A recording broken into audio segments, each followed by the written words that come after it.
আসসালামু আলাইকুম। আমরা এখন প্যাসিফিক ওশানে আছি। আমার পিছনে সমুদ্র অবস্থা দেখেন, আজকে সমুদ্র অনেক বেশি উত্তাল। তো আমি যখন প্যাসিফিক ওশানকে উত্তাল অবস্থায় দেখি তখন আমার পর্তুগিজ অভিযাত্রী ফার্দিনান্দো ম্যাগালানের কথা মনে পড়ে। কেননা তিনি এই মহাসাগরের নাম প্যাসিফিক ওশান রেখেছিলেন তার শান্ত স্বভাবের জন্য।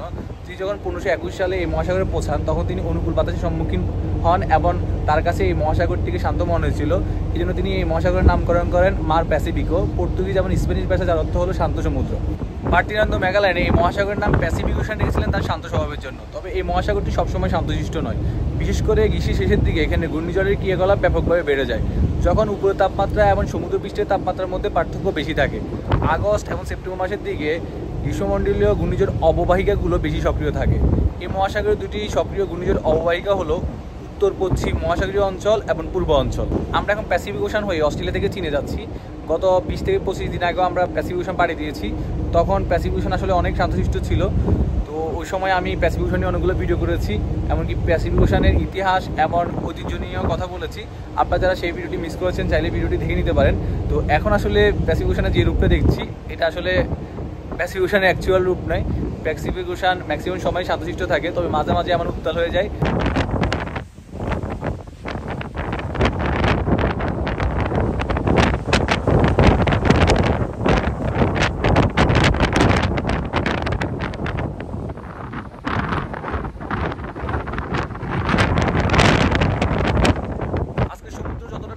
তার চেয়ে বেশি ভয়ঙ্কর। আকাশে যখন মেঘ থাকে তখন আসলে সমুদ্র দেখতে এমনি ভয়ঙ্কর লাগে, তার উপর যখন রাফসি থাকে তাহলে তো কথাই নেই।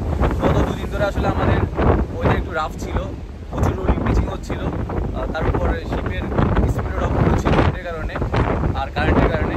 বাট আজকে সমুদ্রে একটু বেশি উত্তাল। বাট গত দুদিন ধরে আকাশে মেঘ ছিল না, নীল আকাশ ছিল, তাই ওইটার অত রাফ থেকেও অতটা বোঝা যায়নি। বাট আজকে যখন মেঘাচ্ছন্ন আকাশ, আজকের আসলে ওয়েদারটাই জানান দিচ্ছে যে আজকে সমুদ্রটা অনেক বেশি ভয়ঙ্কর।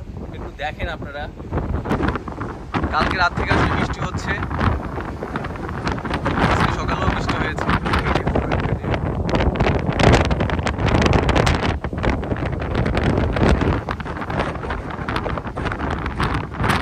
এখানে আসলে প্রচুর বাতাস, প্রচুর বাতাস।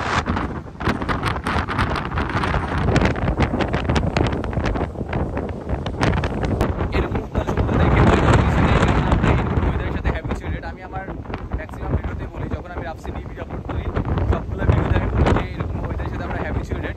আল্লাহর রহমতে এরকম ওয়েদারে আমরা আমাদের শিপের ইঞ্জিন ব্যবহার করে আমাদের শিপের ভারসাম্য ধরে রাখতে পারি।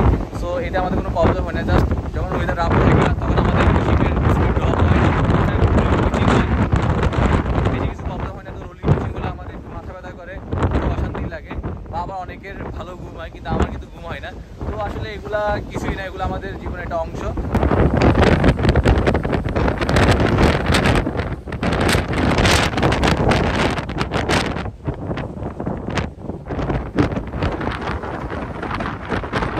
আমি এতক্ষণ স্টারবোর্ড সাইডে দাঁড়িয়ে ভিডিও করছিলাম, সেখানে প্রচুর বাতাস, আমার কথা ভালোভাবে বোঝা যায় না, জন্য পোর্ট সাইডে আসলাম।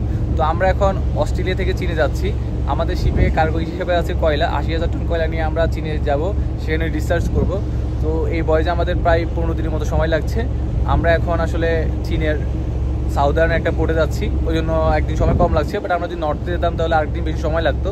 তো আজকে ভিডিওটি এই পর্যন্তই, দেখাবো অন্য কোনো ভিডিওতে। ততদিন পর্যন্ত সবাই ভালো থাকবেন, সুস্থ থাকবেন। আর আপনারা যারা এই প্রথম আমাকে দেখছেন তাদের উদ্দেশ্যে বলছি, আমি সবসময় জাহাজ এবং সমুদ্র নিয়ে এই টাইপের ভিডিওগুলো করে থাকি। ভিডিওগুলো যদি আপনাদের ভালো লাগে তাহলে সেলর সাইড পেজটি ফলো দিয়ে রাখতে পারেন। তাছাড়া সবগুলো সামাজিক যোগাযোগ মাধ্যমে সেলর সাইড নাম আমাকে পেয়ে যাবেন। আশা করছি সেগুলোর সাথেও কানেক্টেড থাকবেন। ধন্যবাদ সবাইকে।